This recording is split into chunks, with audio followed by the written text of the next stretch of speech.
Bright world computer channel में आपका एक बार फिर से स्वागत है। आज की ऑनलाइन क्लास में सीखने वाले अकाउंटिंग में सीखने वाले टेली.ERP9 की क्लास में आज हम लोग सीखने वाले हैं कि किस तरीके से हम लोग पीएफ का जो चालान होता है उस तरीके से हम लोग चालान पेश करते हैं, और या फिर हम लोग किस तरीके से जो पीएफ का जो अमाउंट होता है वो किस तरीके से हम लोग उसके डिपार्टमेंट में जमा करते हैं। यहाँ पे आप जो देख रहे होंगे यहाँ पे ये प्रोविडेंट फंड है, जो उसका एक एम्प्लॉय का प्रोविडेंट फंड है उसका एक यहाँ पे चालान पेश किया गया है, और उस चालान में जो भी यहाँ पे इस तरीके से अमाउंट आ रहे हैं, किस तरीके से कौन सा अमाउंट है, क्या है, इसकी डेट है, और आप यहाँ पे नीचे अगर नीचे आएंगे तो आपकी यहाँ पे जो कंपनी है उस कंपनी की कंप्लीट डिटेल्स वगैरह जो आ रही हैं वो आ जाएंगी। यहाँ पे किस बैंक से किया गया वो फिल हो जाएगा, किस डेट को किया गया, वो सारी चीज़ें अगर हम लोग यहाँ पे अप्लाई करना चाहते हैं तो ये किस तरीके से अप्लाई होगा और कैसे ये जो दिखाई दे रहा है आपको ये चालान आप देख पाएंगे। अगर ये आप प्रैक्टिकली सीखना चाहते हैं और चैनल पर नया है तो चैनल को सब्सक्राइब करें, लाइक कमेंट शेयर जरूर करें। चलिए स्टार्ट करते हैं। सबसे पहले आपको अपने कंप्यूटर पे जाना है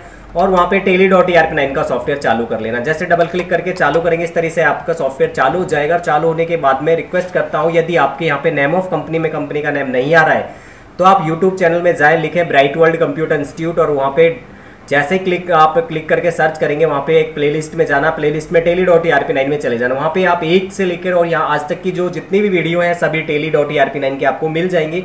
उसमें सबसे पहले आपको करना क्या है, एक से और 5 नंबर की क्लास जो देखेंगे तो वहाँ पे आपको कंपनी बनाना सेलेक्ट करना समझ में आ जाएगा। जैसे आप कंपनी बना लेते हैं, सेलेक्ट कर लेते हैं, तो आपकी कंपनी का नेम यहाँ पे इस तरीके से आ जाएगा। जैसे मेरी कंपनी का नाम आ रहा है ब्राइट वर्ल्ड कंप्यूटर इंस्टीट्यूट, ठीक है।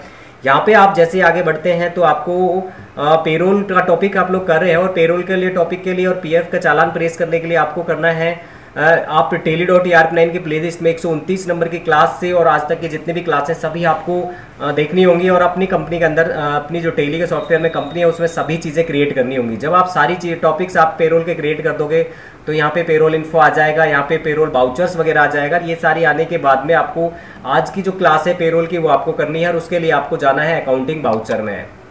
जैसे आप अकाउंटिंग बाउचर पे क्लिक करते हो तो यहाँ पे आपको पेमेंट में जाना है।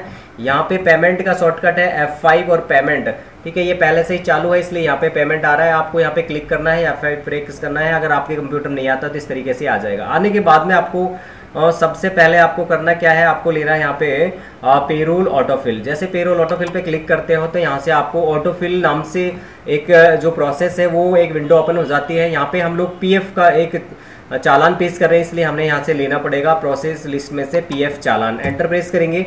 पूछा गया है कि कब से कब तक का आपको पीएफ का चालान बनाना है। फ्रॉम 1 जुलाई 2023 से और 31 जुलाई 2023 तक बनाना है, यानी मुझे क्या जुलाई मंथ के लिए एक यहाँ पे पीएफ का चालान पेश करना है। एंटर करेंगे। बाउचर डेट की बात करें तो यहाँ 31 जुलाई रखनी है, जो एंड की डेट होगी ना मंथ के एंड की डेट, वो डेट आपको यहाँ पे डालनी है। एंटर करेंगे। इसके बाद में एम्प्लॉय की जो कैटेगरी आती है वो प्राइमरी कैटेगरी है। एंटर करेंगे। हमने बनाई नहीं है यहाँ पे। एम्प्लॉय जो ग्रुप है उसमें ऑल आइटम्स करने हैं, सभी एम्प्लॉय के नेम मुझे देखने हैं। पेरोल लेजर की बात करें तो हमने यहाँ पीएफ चालान लिया है तो यहाँ पे हमें पीएफ पेबल लेना है। क्या लेना है यहाँ पे, पीएफ पेबल, और एंटर प्रेस करना है। पूछा गया है कि जो आपका बाउचर है वो बैंक का है या कैश है, यानी कि आप जो पेमेंट कर रहे हो कैसे कर रहे हो या बैंक से कर रहे हो, तो हमें बैंक से लेना है। और बैंक में मेरे पास मैं जो पेमेंट कर रहा हूँ स्टेट बैंक ऑफ इंडिया से कर रहा हूँ। एंटर किया। जैसे मैं एंटर करूँगा तो यहाँ पे ये पेमेंट है जो यहाँ पे स्टेट बैंक ऑफ इंडिया ऊपर अकाउंट में, देन पीएफ जो पेबल है उसका अमाउंट यहाँ पे आ जाएगा, और इस अमाउंट में आप देखोगे तो यहाँ पे employ EPF deduction at the 12% आ रहा है। यहाँ पे 887 आ रहा है, 67 आ रहा है, 867। यहाँ पे जिस तरीके से अमाउंट आ रहा है ये सारी चीज़ें ऑटोमेटिक आएंगी यहाँ पे, और ऑटोमेटिक आने के बाद में आपको एंटर करना है। एंटर प्रेस करते हुए यहाँ पे क्या कर देना है, पूछा जाएगा कि ट्रांजेक्शन का टाइप क्या है। ट्रांजेक्शन टाइप में आपको डालना है चेक। इसके बाद अमाउंट में ऑटोमेटिक अमाउंट आ जाएगा, फिर एंटर प्रेस करेंगे। इंस्ट्रूमेंट नंबर जो आपका होगा वो यहाँ पे डालना है। मान लें चेक नंबर है 456123, ये आपका चेक नंबर है जिसको आप पेश करने वाले हैं चालान में। एंटर किया। 31 जुलाई डेट डालनी है और एंटर करके एक्सेप्ट कर लेना है। अब आपको देखना है कि किस तरीके से ये पास हुई है या नहीं हुई है एंट्री। आप यहाँ से यस करेंगे और यस करने के बाद में एंट्री पास हो जाएगी। एस्केप की से बैक आएंगे। आप आओगे डिस्प्ले डे बुक में, डिस्प्ले एंड डे बुक, यहाँ पे जाओगे तो आप देखोगे यहाँ पे पीएफ की एक एंट्री मिलेगी आपको, यहाँ पे ये ईपीएफ वाली। एंटर प्रेस करेंगे।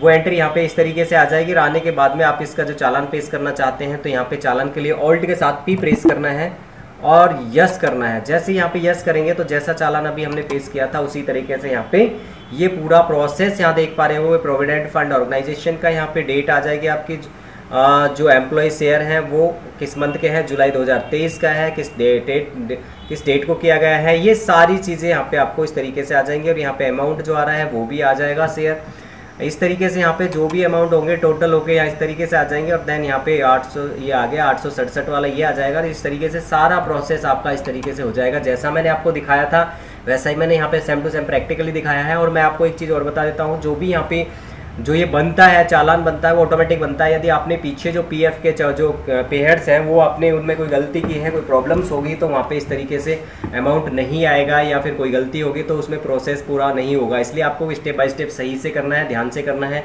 तब आपका चालान जो बनेगा वो सही बनेगा। आज की क्लास में बस इतना ही, मिलते हैं नेक्स्ट पेमेंट के साथ में, तब तक के लिए जय हिंद जय भारत।